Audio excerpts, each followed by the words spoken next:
جیسا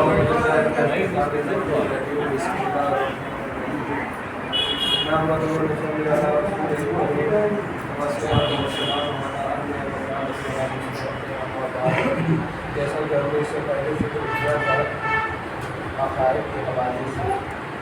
کہ اصول دین کے اوپر سب سے پہلے بنیادی کو توحید ہے، پھر اس کے بعد جو ہے وہ عدل ہے، مغفرت ہے، رحمت ہے اور قیامت ہے۔ کہ ان میں کسی بھی مستحق کی آپ کو تکلیف نہیں کرنا، بلکہ خود آپ کو جستجو اور تلاش کرنا ہے، اور اس کے اوپر جو ہے وہ آپ کو ایمانی اور عقیدہ مکمل طریقے سے اصول دین کے اوپر۔ لیکن تقلید کا مرحلہ جو آتا ہے وہ احکام شرعیہ میں آتا ہے، یعنی جو فروع دین ہے، نماز روزہ حج زکوٰۃ جہاد، یہ ساری چیزیں احکام شرعیہ یعنی شریعت کی جو احکام ہے، مسئلے مسائل ہے، اس کے اندر اب تقلید جو ہے وہ ضروری ہے۔ کیوں تقلید ضروری ہے؟ اب ظاہر سی بات ہے کہ ایک تو اخباری ہوتے ہیں جو یہ کہتے ہیں کہ ہم تقلید نہیں کرتے۔ ظاہر سی بات ہے کہ اخباریت جو ہے وہ بہت اچھی چیز ہے، اگر اخباری کہتے کس کو ہے، یعنی جو آیات و روایات ہیں ان سے وہ مسائل کو حل کر لیں، یعنی ان کے لیے جو ائمہ معصومین علیہ السلام کے فرامین ہیں اس سے وہ حل کر لیں، یا آیات قرآنی سے جو ہے وہ مسائل کو حل کر لیں، تو ٹھیک ہے بھائی۔ جس انسان کے اندر اتنی اہلیت ہو، قابلیت ہو کہ وہ اپنے مسئلے مسائل کو آیات روایات سے وہ عمل کر لے، تو اس کے لیے ضروری نہیں ہے بھائی۔ ہم جیسے اگر ہمیں نہیں معلوم ہے، اب اس کے لیے ظاہر سی بات ہے کہ آیات و روایات کو سمجھنا بھی اس کے لیے علم کی ضرورت ہے، اور سب سے پہلی چیز جو ہے وہ عربی اسلوب پر مہارت آپ کو حاصل ہونی چاہیے، تب جا کر کے ان سے آپ مسئلے اور مسائل کو حل کریں۔ دوسری بات جو وہ یہ کہتے ہیں کہ بھائی آپ کو مسئلے مسائل نہیں بتانا چاہیے یعنی مجتہدین کے، بلکہ مجتہدین کو یہ کرنا چاہیے کہ جو احادیث ہے یعنی وہ احادیث ساتھ میں بیان کریں کہ ہم نے اس سے مسئلے کو حل کیا ہے، یا روایات کو بیان کریں کہ اس سے ہم نے جو ہے مسئلے کو حل کیا۔ تو یہ چیز جو ہے وہ بہت گمبھیر چیز ہو جائے گی، یعنی ایک مسئلے کے لیے آپ کو روایت بھی پیش کریں، احادیث بھی پیش کریں، تو وقت بھی زیادہ لگے گا اور لوگوں کو سمجھنے میں بھی تھوڑا مشکل پیش آئے گی۔ لہذا ہمارے لیے ضروری ہے کہ مجتہدین، اور وہ بھی مجتہد کون؟ جو عالم یعنی سب سے زیادہ پڑھا لکھا ہو، سب سے زیادہ علم رکھنے والا ہو، وہ قرآن و احادیث سے ہمارے لیے مسائل کو لا کر کے پیش کر دیتا ہے کہ آپ اس مسئلے کے اوپر عمل کریں۔ اگر آپ کے اندر ہمارے اندر اتنی صلاحیت ہو تو ہم خود کر لیں، صلاحیت نہیں ہے تو ظاہر سی بات ہے کہ ہر عقل کہتی ہے کہ آپ کو جو ہے وہ تقلید کرنی چاہیے، لہٰذا مجتہد کے فتوے کے اوپر عمل کرنا چاہیے۔ جو تقلید سے مراد کیا ہے؟ تقلید سے مراد یہی ہے کہ انسان کا عمل جو ہے وہ جامع الشرائع، مجتہد کے فتوے کے مطابق جامع الشرائع یعنی اس کے اندر وہ تمام شرائط پائے جاتے ہیں کہ جو ایک مجتہد اقامت کے لیے ضروری ہے۔ دوسرا سوال یہ ہے کہ اگر مجتہد ایک سے زیادہ ہوں اور ان کے فتاوی یعنی فتوے مختلف ہو جائے تو ایسی صورت میں کیا کرنا چاہیے؟ ایسی صورت میں اگر بہت سارے مجتہد ہیں اور آج ہیں بھی، لہٰذا یہ ہوتا ہے کہ اختلاف ہوتا ہے ذرا، دیکھیے کلیات میں تو اختلاف نہیں ہوتا، کسی بھی مراحل کے ہاں جزئیات میں جو ہے وہ اختلاف تھوڑا بہت ہوتا ہے۔ تو لہٰذا ایسی صورت میں ہماری اور آپ کی ذمہ داری ہے کہ ہم یہ دیکھیں کہ سب سے بڑا عالم کون ہے، یعنی سب سے عالم یعنی مراد یہ کہ سب سے زیادہ علم جس کے پاس ہے، ہم اس کے فتوے کے اوپر جو ہے وہ عمل کریں۔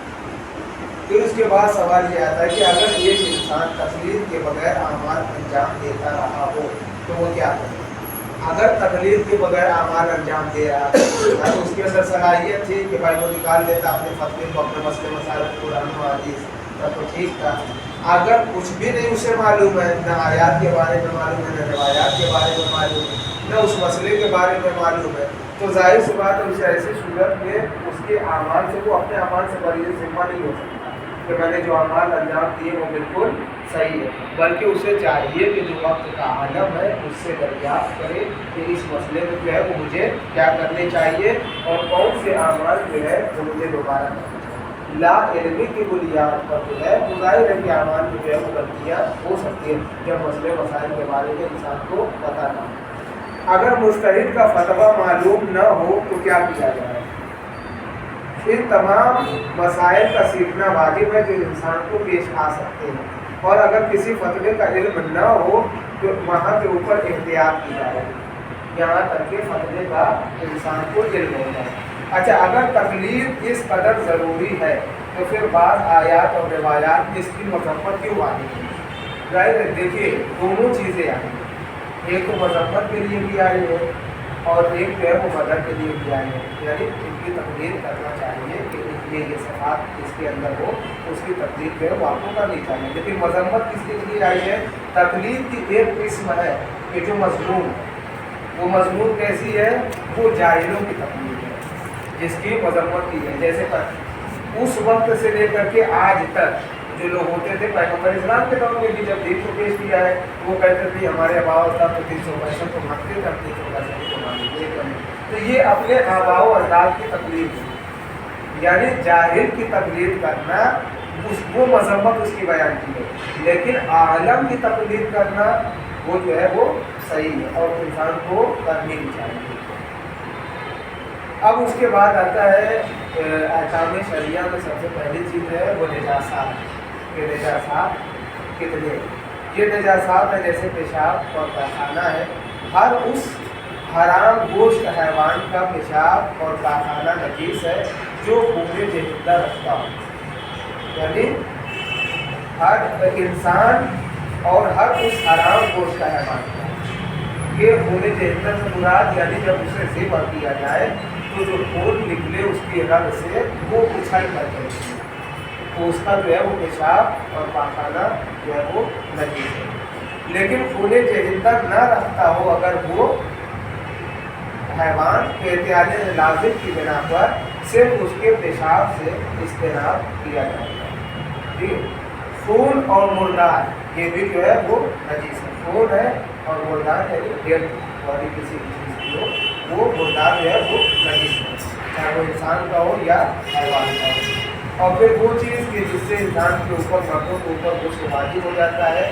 وہ چیز نکل رہی ہو انسان کے جسم سے خارج ہو رہی ہو تو وہ بھی جو ہے وہ نجیس ہے۔ پھر اس کے بعد کتا اور سور ہے، بری کتا اور سور نجیس ہے، بری سے مراد جو ہے یہ خشکی میں رہنے والے جو کتا اور سور ہے یہ نجیس ہے۔ ایک سمندری ہوتے ہیں جو اس کے اندر رہتے ہیں تو وہ اس ٹکڑے میں نہیں آتے، بلکہ جو یہ خشکی میں رہتے ہیں یہ نجیس ہے۔